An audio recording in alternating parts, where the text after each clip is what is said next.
This is Jason J. Lewis, the voice of Superman on Justice League Action, and you're listening to the Krypton Report. Up in the sky, look! It's a bird! It's a plane! It's the Krypton Report!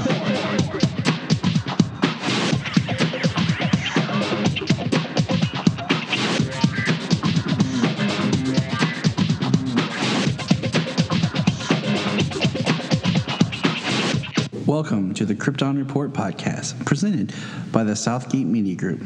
The All Things Kryptonian podcast, including Superman and Supergirl. We discuss games, movies, cartoons, TV shows, and comics. Krypton Report Pod can be found on Facebook, Twitter, Skype, YouTube, and Instagram. And if you want to drop us a line, send it to kryptonreportpod@gmail.com. We are on Patreon under Southgate Media Group. And our official merch page is tpublic.com. Search Krypton Report. Now on with the show. All right, you ready? I am ready. Welcome back to the Krypton Report. It's going to be kind of a double episode. See, the small town that I live in, the third week in October is called Pumpkin Show. The entire town is involved, which means lots of traffic, late hours. It's a big carnival, festival, bazaar, but don't call it Pumpkin Festival. People get so mad. So it kind of threw us for a loop and kept us back a week just because Junia was working late hours down at the shop. I was working late hours. I mean, the town goes nuts. So we're going to kind of play catch-up this week. And, of course, when I see we, I mean my other half, that man in red, that Crimson Crusader, the great, powerful Superman Red, Mr. James Cole. Hey, Tyler. Yeah, I don't know what, Crimson Chin? Is that what it is? Fairly unfair. So, yes, we just had Pumpkin Show and last week, and then, of course, this week was Halloween, so it always throws us back. I wanted to try to get ahead on this one, but just timing. It happens, life. Yeah, well, those who love Halloween, man, October is a busy month. Oh, it's busy here, so... and guess what? It's now pouring the rain outside. Oh, it's been raining all day here. Woke up to rain, and it has not stopped. I just went outside to look for my tablet because I think my kids took it to their mother's house, which I not approve of, but I went outside, and it's still raining. Thank you, Ohio. I'd rather rain than snow, I guess. Yeah. I agree. I worry about when it starts to snow. But, all right. So here we go. We're going to discuss Supergirl Season 4, Episode 2. And I do want to put a little bit of a disclaimer out. Okay? This season is definitely going to be very political and allegorical. And that's fine. That's cool. That's the story they want to tell. I just want to say that I hate politics. And we live in a very political society right now. And I'm not going to talk personal politics. I'm going to, if anything that we talk about, everything that will be discussed will be in the context of the show. As we will dive into an episode about how people view things, it'll all be built into the context of the show. It has no reference to what any personal political views or anything will be. I just don't want to get into that. We're here to talk about Superman, Supergirl, and have fun. The real world's chaotic now. I just want to have fun and escape a little. You know what I'm saying?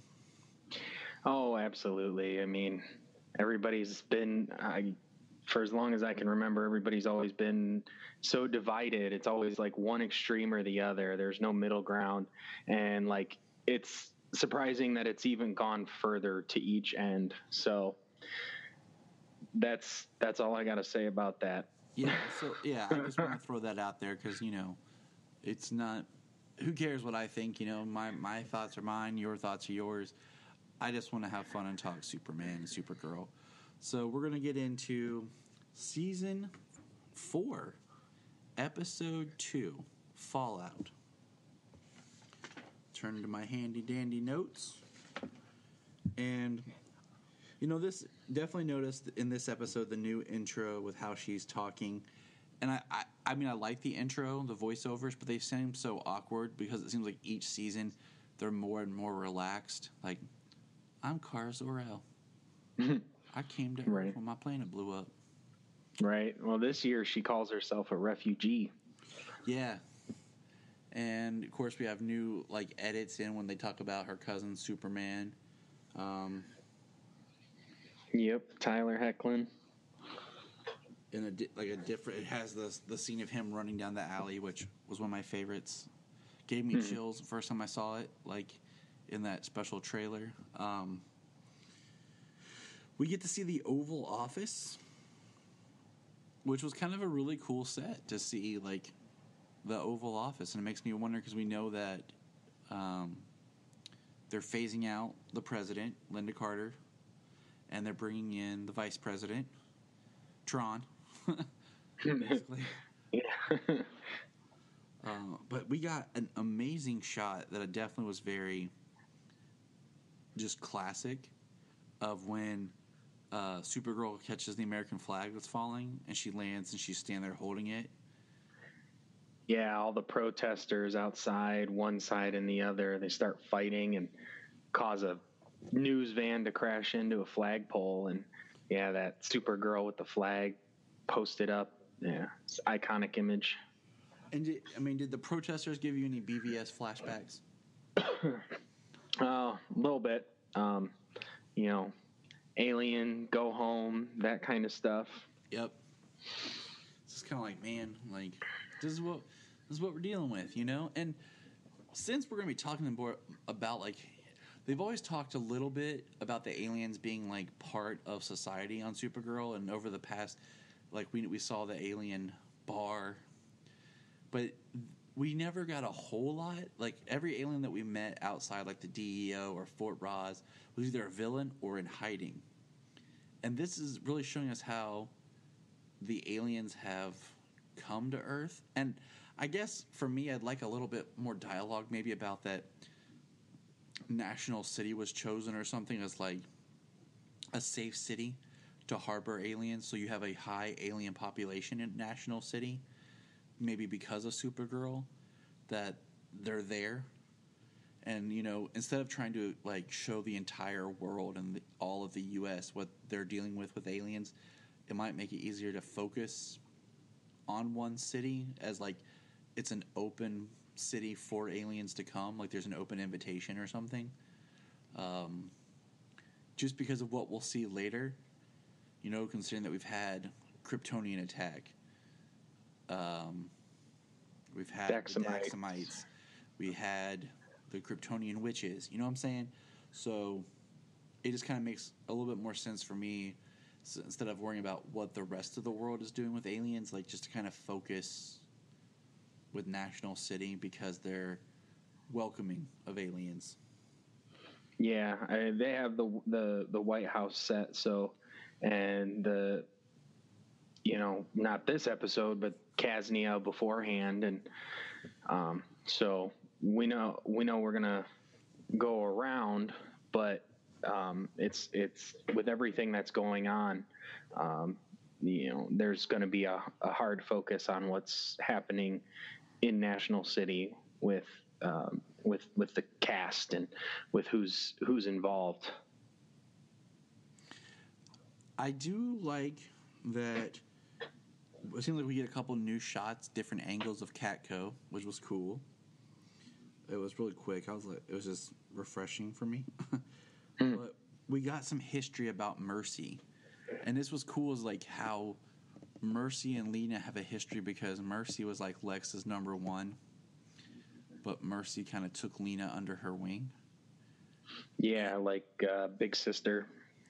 And Lena's such a great character in the fact that she's a Luthor, but she's not blood. So it makes it very interesting to see what choices she will or won't make. And, we get a little about their history. And Lena is prepared to confront Mercy. And I really think this is going to be the make or break season for Lena. Yeah. Yeah, there's some things that she says, about why she doesn't think that, or why shouldn't humans reach the potential of aliens? Why shouldn't they have abilities and powers? And they talk about the suit, the power suit that she develops, and yeah, she improves Lex's, power suit, and she's already L-Corp is making, as we'll get into, the devices that are masking the aliens to look human, because the image inducers. The next scene is we have an image inducer Brainiac who goes to the pizza place that he always goes to, and he orders pizza, and he's waiting, and we see Mercy is hacking into L-Corp, causing problems, and his image inducer messes up, revealing himself to the pizza shop owner, who then immediately takes offense and attacks Brainiac. Which about Mercy, like how bad of a person does that make her? Because they didn't specify that the technician that she killed, she killed him on the elevator, because they bring it up later. She doesn't just choke him out and take his stuff. They bring it up later that she kills him. They don't mention or anything that he was an alien or anything. So she goes to kill people as well as aliens. Like, she is just an evil witch. If you're not with her, then you're against her. That's pretty much her motto. Yeah. The interesting thing I thought about that, though, is it was the first image inducer, and that's what they bring up. It's the first image inducer that gets knocked offline, which is Brainiac. But he had the image inducer later in the season last year.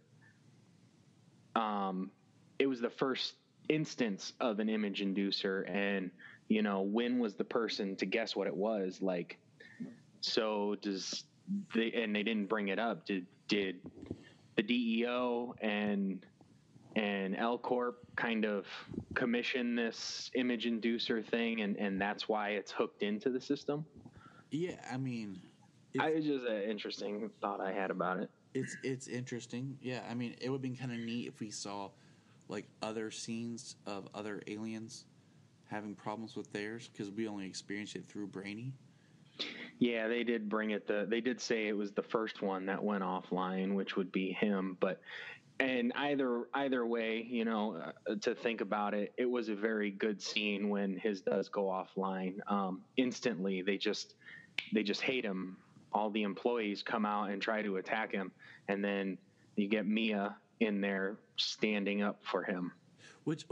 So Mia left to get coffee, and she goes to a pizzeria to get coffee. How close is the DEO to Catco? Like, it has to be in walking distance for... I mean, I guess Brainy could be farther out, He could fly, but just... My first instinct would not be to go to a pizzeria for coffee. No.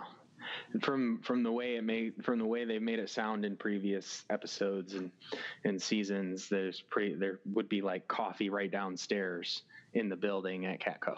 Exactly. There's a coffee cart too. Yeah. The was it second season or third season where they chased the person from the third season? Yep. Chased the guy from the coffee cart right downstairs, right outside on the street. We get a shot of John, and remember Fiona, okay? First episode was killed by Agent Liberty. He's walking around her house, and he sees her wedding invitation, and it says, Fiona in Manchester's wedding. So that's the first hint at Manchester Black. Yes. And the bartender says something about him being in England so at this time. So are they going to make Manchester an alien? Like, I don't know how I feel about that, if that's where they go. And we'll explore that when we find out what they do with Manchester. But, yeah. Yeah. I don't know if she or if he would be the alien. I assume she's the alien. I mean, from, she is, but I mean, like, yeah. is he going to be one too? Right. Or is he just in a relationship with an alien and he didn't have a problem with it? So how is that going to develop his character? Because obviously he would want to fight against these people who had killed Fiona. Yeah. But then is he going to take it too far? And is that why? Because, that's the story of Black and the Elite versus, Superman is they take it too far. And, that was James and I's first podcast. We reviewed Superman versus the Elite. Yes, sir. Yeah, so that's kind of my thought, It's like, if he's an alien, okay, well, like, I just kind of want to wait and see. We get some kind of fun scenes of Kara, because we see that she's with Lena and Miss Tessmacher in Elcor when Mercy's like breaking in, and Kara can't get away to become Supergirl. So she keeps doing these little things where she's like hits the door, or uses her heat vision or whatever, and then makes up like an excuse like, oh, it was this, or they are really bad shots. Yeah, she catches the bullets, she stops the door, she sneezes. And I'm like, that's cool. Like, that's kind of fun, like playfulness, but at the same time, Lena's a really smart person. Yeah, the one thing I'm curious about is it kind of sounded like Alex was like talking through her phone, almost like a walkie-talkie, and she was Supergirl, and like Miss Tessmacher and Lena are right there, and she's like, yeah, it's me, Kara. No, Supergirl isn't here yet, and yeah, like that was kind of a dead ringer. Like Lena. To me, Lena looked a little intrigued when it was like Supergirl. Lena is not stupid. That's all I'm saying. No. But so that was really fun, and we have it ends up that we have Lena fighting Mercy in like the basement area of like her lab where she's been improving the Lex suit. Which was really cool because she had like a glove on, and they take down Mercy, and she gets arrested by the DEO. Yeah, she finally tells Kara, "Get out of here," and she finally gets the chance to become Supergirl and come in. Little too convenient, but we'll let it slide. And it's funny that we find out that Brainy, his name that he goes by is Barney. Yeah, I like that. He ordered a dozen pizzas and he only walked out with 5. Yeah, maybe the rest weren't made, but man, just saying pizza makes me hungry. And also, he eats apples and olive on his pizza. I mean, yeah. that's a pretty interesting choice. I mean, and people eat pineapple on their pizza. I just stick to the basic meats and some vegetables. This is the Pizza Report Podcast. Brought to you by All Pizza. Well, we found out last week that Raven doesn't like, or the week before, that Raven doesn't like pineapple on her pizza. Nope. Rick was like, of course not. Obviously not pineapple on pizza. Yeah, like duh. Hey, I'm okay with it. I'm okay with it. I've had Hawaiian pizza before, and I mean, I'm okay with it. It's not my go-to, but I'm not one of these people who it's like the worst thing ever. It's weird, but there are weird things. So I thought this was kind of ingenious that they used the device the DEO used to put lead in the air to fight the Daxamites. They put kryptonite in it and shoot it into the air, taking down Kara. And our final image is just her flying, inhaling kryptonite, and then she just starts to fall. And remember, Superman's off-world, so he doesn't have to deal with this. Right.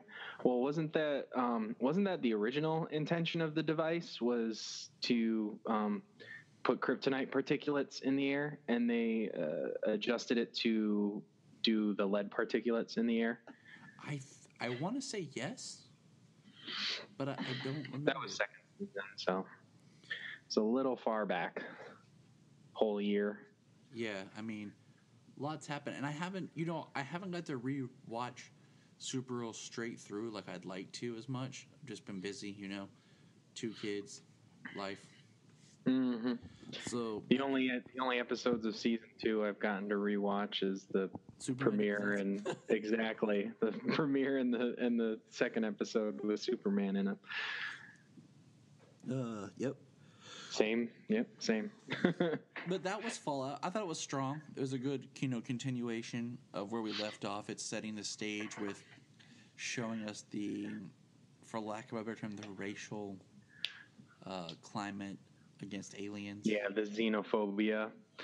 What I really liked about the whole episode had its good moments, its ups and downs. Sometimes I think Mercy is a little over the top with her the woman acting. I think her acting for some of her little speeches trying to convince people, like when she was trying to convince Agent Jansen, who helped them escape. I think that she's a little over the top sometimes, but Sam, at the end, when they release the kryptonite into the air, and John is at the Earth First rally, and Sam Witwer, Agent Liberty, is giving his Earth First speech, is really good, and it pairs so well with the image of the kryptonite and her getting irradiated and falling and everything. It was really good ending. It was definitely a great cliffhanger. Like, I'm surprised they did it as early in the season as they did. Because I kind of feel like that would be a great, mid-season cliffhanger. Right, her falling irradiated with kryptonite. Yeah. Mm-hmm. But, so that's Fallout, and we're going to do something a little different. We're going to talk comic books. Now, if you don't know, James and I do review the Superman in action comic books, but we always put them up on our YouTube. But today we're going to go ahead and throw them into this episode. So if you haven't read it, we're going to discuss Superman 4. It's got the fun foil cover of Rogol Zaar's ugly face. Mm-hmm. And we're going to jump on in. And basically, I read this book, okay? And you know what I remember about it? What's that? Very little. Very little? And I don't mean to be mean or anything, but like we've talked about before, so little happens of significance that I don't really remember. I do remember, it's Superman fighting Rogol Zaar. Rogol Zaar has all of his forces. They're in the Phantom Zone. And my favorite part in this book was when Superman has his little flashback and he's talking to John.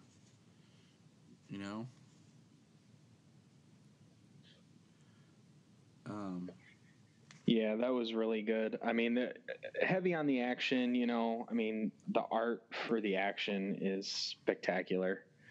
And, his flashback with John, one of my favorite parts is when he talks about he wants to pop Batman's head off his body. Yeah, I mean, and that just shows, and it just shows that Superman is still a person.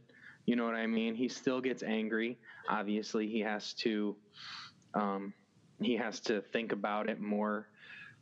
he can't act on his emotions. You know, he has to think them through because of everything he's capable of. Exactly. You know, he's teaching John about being patient. And, you know, that's kind of what's going on is he's falling to Earth, being beaten by Rogolzar. And he's waiting. He's literally kind of just being a distraction, kind of stalling for time at this point as the Atom and the Flash try to shrink the Earth and take it through the Phantom Zone projector portal. And Superman's also talking to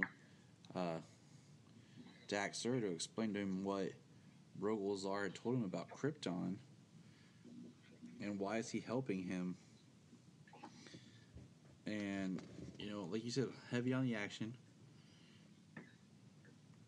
And Rogolzar just keeps beating on him. Yeah, this one was a quick read. It is a quick read. I mean, honestly, like, it's just action page. And we see that the Earth gets out, but Superman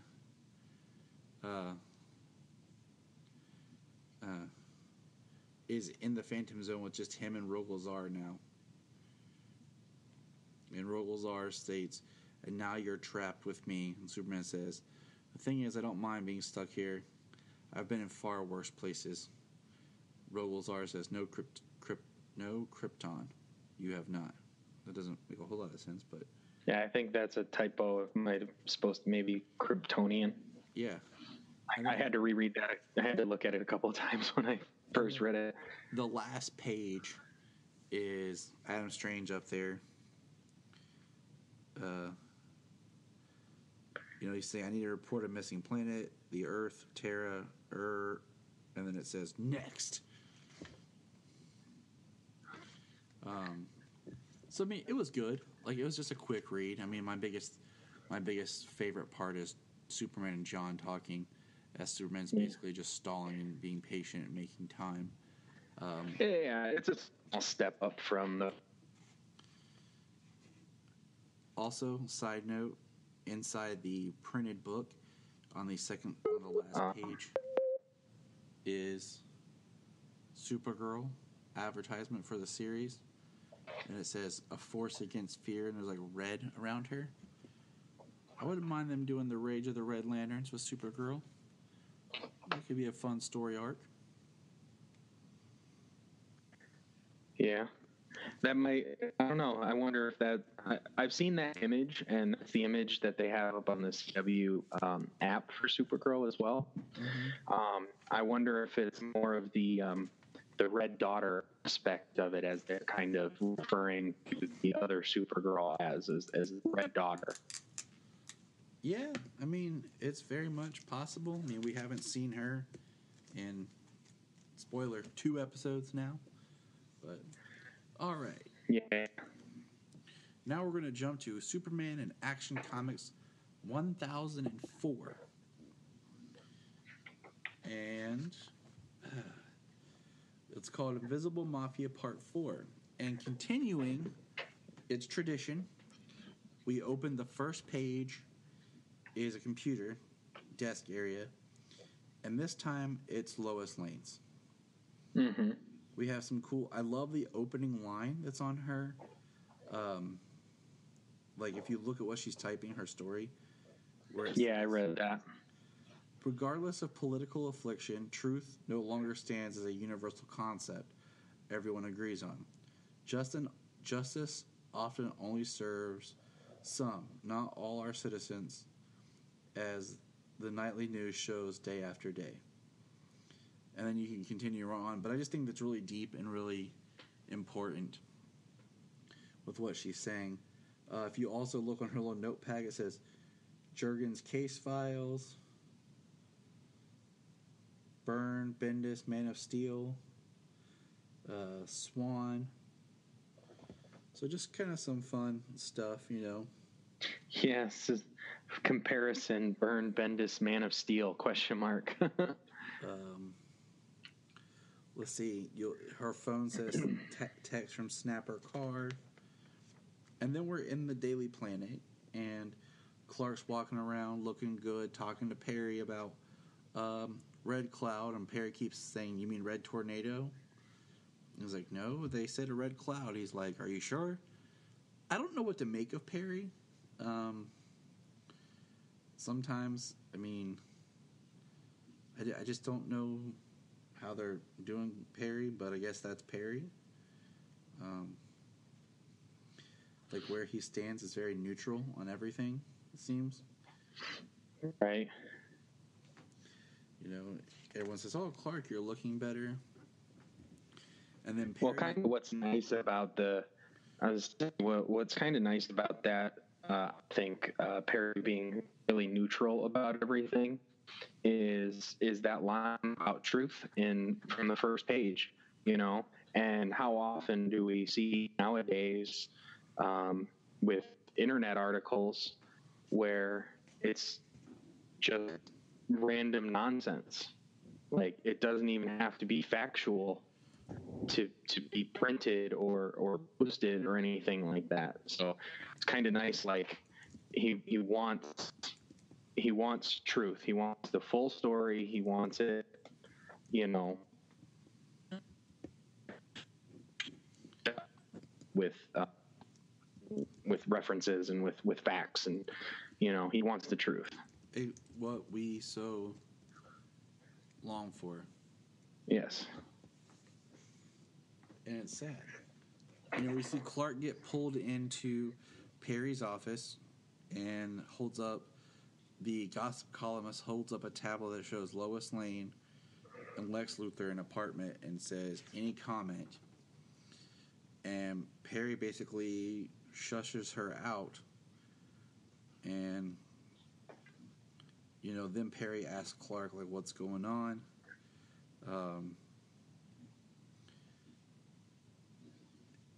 And, you know, Perry's talking, and then we see, like, Clark, we see the shirt rip and everything, and then we see him sit down, and then we have, like, a flashback, it looks like, to when, in the last issue, where he found Lois, and she was back, and then we get them having some pillow talk, post-marital relation discussions, and I don't know how I feel about this Lois Lane.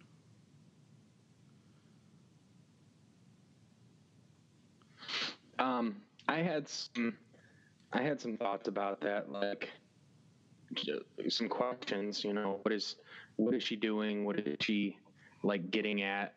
This version of Superman and Lois, they've been married for a long time. They have John. You know, they have a kid who is, I mean, how old is he? 10, 11 years old at least, you know, if not 12 or so.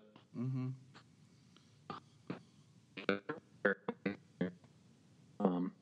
But you know, but she does go on to say that, you know, she is with him, you know, that's not going to change. But it's just weird the way she talks about, like, how they're never going to have they're never going to be a normal family. And then she says, "Hey, just so we're, you know, perfectly 100% clear, we're not breaking up. We just both have important work to do." And I just thought it was odd that she even had to say that. Like, with as much as this couple's been through and where they stand, it just... Yeah. And then her basically saying, like, she needs her writing, John doesn't need her. And, like, I don't know, it's weird that she left. She didn't, like, come back and tell Clark she's back. Yeah. Well, her normal has changed, you know. I mean, for a long time, her normal was just Daily Planet, Clark and Superman and Jonathan. And she, you know, it's changed. She left the planet. Jonathan's growing up. He doesn't need her, you know. She's not working at the planet anymore. So it's just, you know, it's a change. And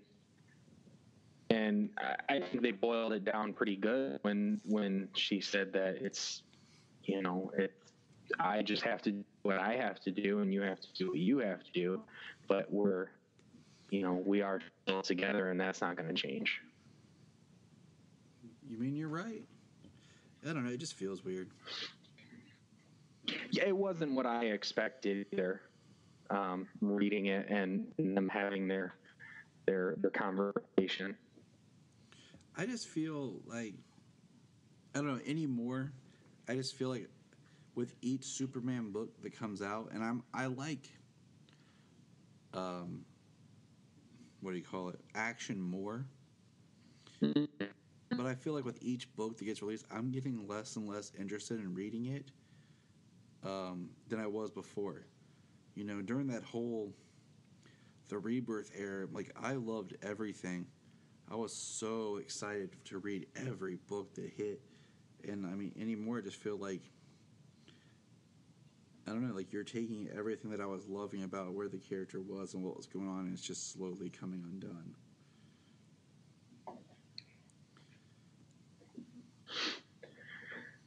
Yeah, well, they have to make some changes and some different challenges, and it's gonna take different turns after 80 years. Yeah. So. Yeah, that's where, for the good or for the bad. That's where we were. Like, I just don't want another, like, early 2000s. Yeah. Well, I hope that they, they're bringing different dynamics into the relationships of the characters stuff. I just hope that as it progresses, that those relationships don't lose those relationships, just for the sake of creating drama. Yep. For the characters.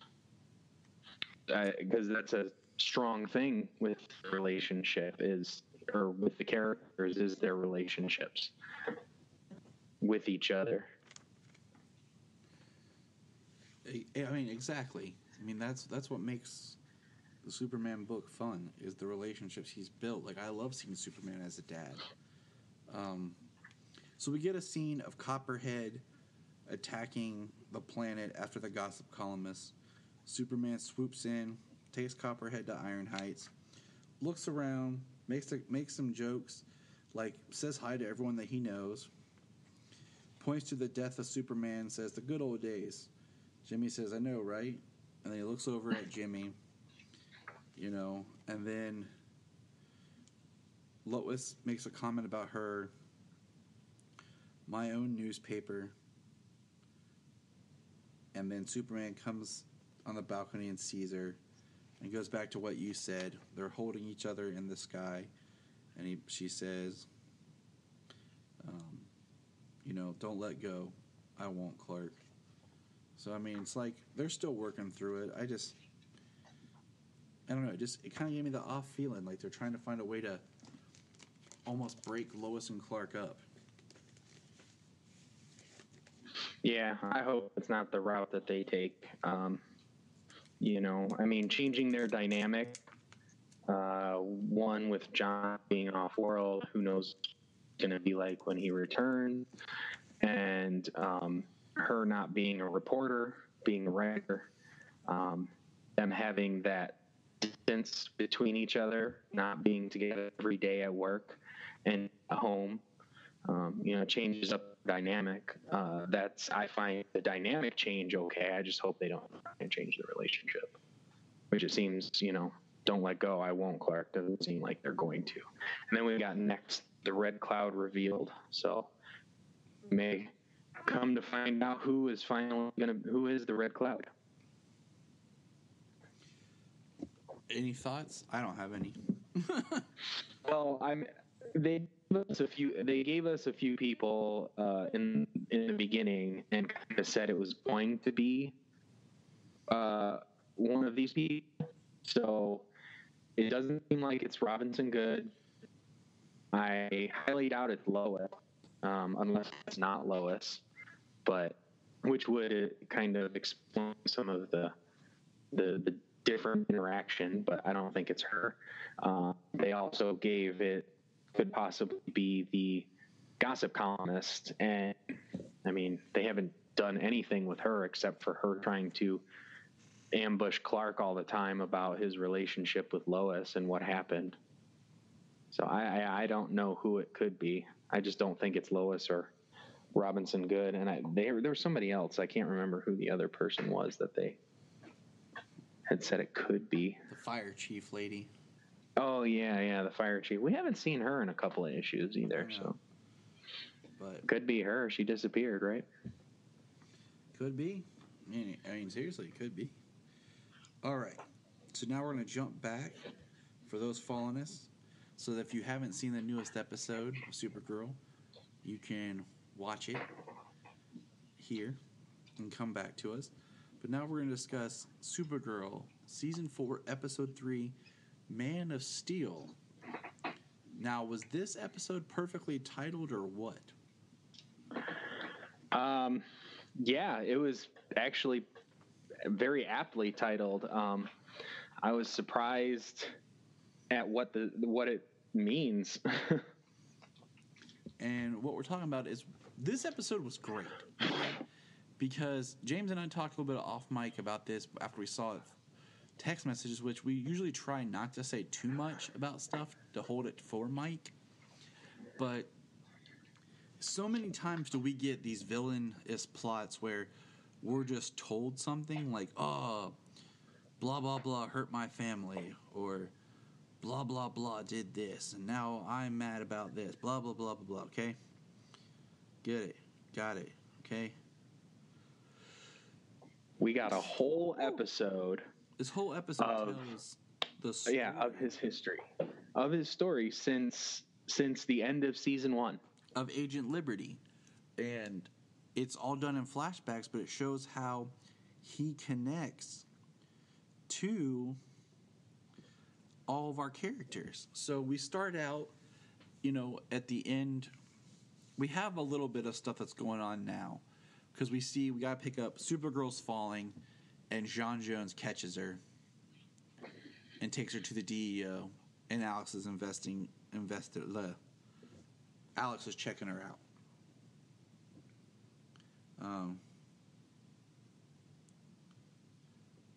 To make sure that she's okay. Yeah, because she's basically dying of kryptonite poisoning right now. And that's the main setup. And then, so while that's going on, okay, we get our flashback to 3 years ago. And it's when Supergirl gives her myriad speech about hope. And we see that it's Agent Liberty, his name is Ben Lockwood, his father, his son, and his wife. And the father's really down about aliens, really hates on aliens. And we see Ben trying to talk, and be calm and trying to find this medium ground of, just connecting with them and everybody living harmoniously. Being a tolerant and good person is how he starts out. I hate that term tolerance, but we won't go there. Well, when you see where it goes, I mean, it's basically what it was. Yeah, I mean, so we have this discussion, and we find out that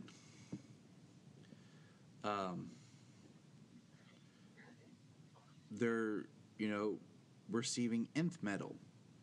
That they're gonna make an nth metal plant, and we find out that Ben's father owns a steel mill.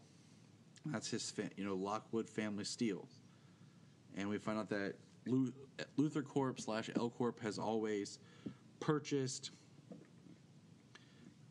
their steel from Lockwood Steel for their construction. Well, now it's going to be made from nth metal because it's supposed to be better. So now he's getting put out of work.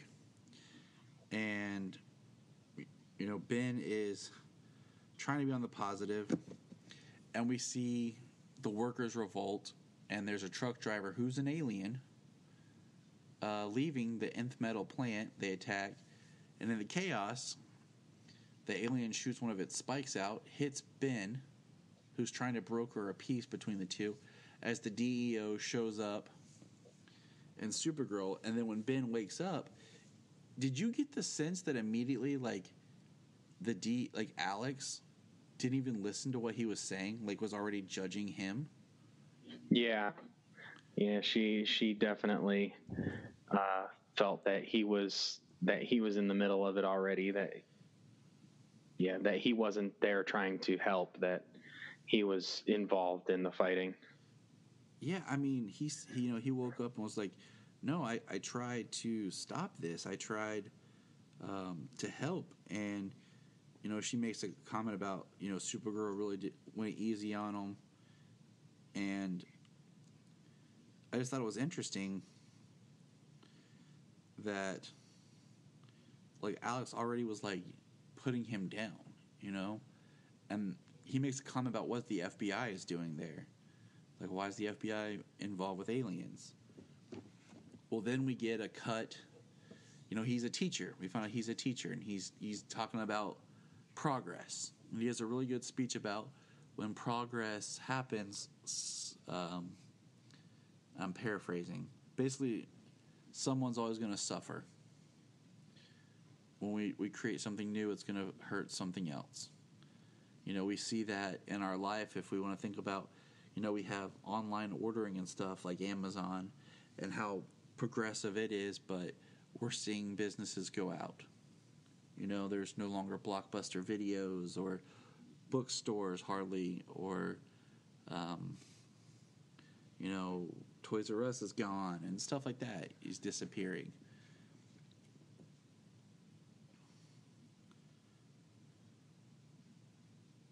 Are you still there? Yes, I'm still here. Okay. I'm listening. But, he makes that comment, and then we skip ahead to when the Daxamites invade. And basically, we see he's trying to leave his house. We found out his dad's plant's going under. His dad closed it. A Daxamite soldier and Martian Manhunter fight right there on their front lawn. Their house gets destroyed, and they fly off. Mm-hmm. Yeah, they lose their house in the fire.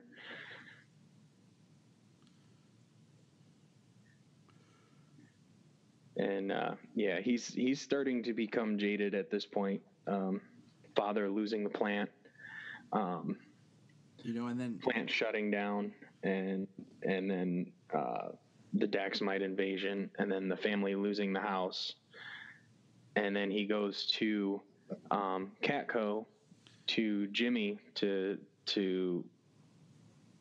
basically try and get them to, like, run stories about, like, what's happening to the individual that when this is happening, because as the reporting is, it's very, it's broad spectrum, trying to see what's going on. And he's talking about his homeowner's insurance and stuff. Alien attacks not being covered, and what's going on. And then like you said, he's starting to get jaded. He's starting to get upset because he's trying to do what's right and be good, but nothing around him's helping him. And basically, we see he's given a speech about nativism and Ben Franklin, and we find out that there are aliens in his class, and this is showing the world where aliens just are out and free among us. And it's not like it's like something so simple, and they're there, and the alien girl gets offended like she's being attacked, and in a way he kind of is, but in a way he's kind of pointing out something about the mindset that some of these humans are starting to have. And because he makes a comment about the American working person, the human, how aliens affect their jobs because aliens can lift something that humans can't, that they can fly it, so no longer do we need trucks and distribution. Like, all these things that we rely on for employment and jobs that having aliens can do that takes away from the working people. Well, we find out that Ben loses his job, his tenure, because of supposedly being reported about what he's talking about in his class. And he follows the alien girl to the bar where he's talking to her. And then Supergirl, as Kara, is hanging out there. And the thing is, this scene is really interesting because he's talking to her about, you got me fired. Did you get me fired? And she says no. And we don't know. And he's getting upset. And then Kara pops in. And it's the first time that we actually hear Ben used the term roaches as a derogatory towards aliens, which he had heard his father say before, and Ben corrected him like, no, we don't say that. But we actually hear him say roaches, and that's where he's starting to fall. Like, he's starting to lose it because aliens basically have taken everything from him now. He was on their side, and now they've taken everything. So he starts, passing out literature, trying to rally people together. He meets Otis for a second. And, basically, he ends up meeting Mercy and Otis. And after his father dies... after his father dies in what I'm assuming is the end of Season 3, where the planet is shaking from the terraforming. Yep. And after that, he becomes violent. Him and his buddies have killed some aliens, which is how Mercy comes to find him and give him his body armor. And she basically says, do it in this. She talks about his ability to rally people in speech. And then we find the mask that he wears is from his dad's steel factory. And it's just, like I said, it's a good short story about taking a character that immediately... Sam Witwer has a great way of making you really love him, feel his pain, and then see him as the villain. Yeah, it was really good. I'm glad they took a full episode to be able to show his descent. And like we talked about, it was nice that it wasn't... that it took time, It took the time. It took the progress and the effects on him to bring him down to where he is. It's not just some quick thing like, his family got killed in one of these invasions and now he's like super just mad at aliens. And I'm glad his family's still alive. Other than his dad, his wife and son are still alive, which I think will play into things later. But we see where Agent Liberty is, and who he is. And now I think it gives us a strong viewpoint to have an opposing ideology. For two characters to battle their ideology, we have to understand each character. And when the ideologies of Kara versus Ben, Agent Liberty versus Supergirl go into effect, we'll understand where they're both coming from. Then the last thing is... and James called it. He straight up did, everybody. They're talking, it cuts back, it's Kara on the table, and they're talking about she has to be off Earth's atmosphere, blah, blah, blah. So basically they're going to put her in a confined atmosphere. And I'm like, a bubble? But no. This is high tech. They put something on her, and basically that spacesuit thing that we've seen for Season 4 is a atmosphere of where she's going to be in. Yeah, sealed atmosphere, sealed suit that Lena created. As we were watching it, excuse me. As we were watching it, I text Tyler, like, I think we're seeing how she comes about that space suit. And I'm like, oh, that would be cool. That's a good idea. And yeah, that's what it was.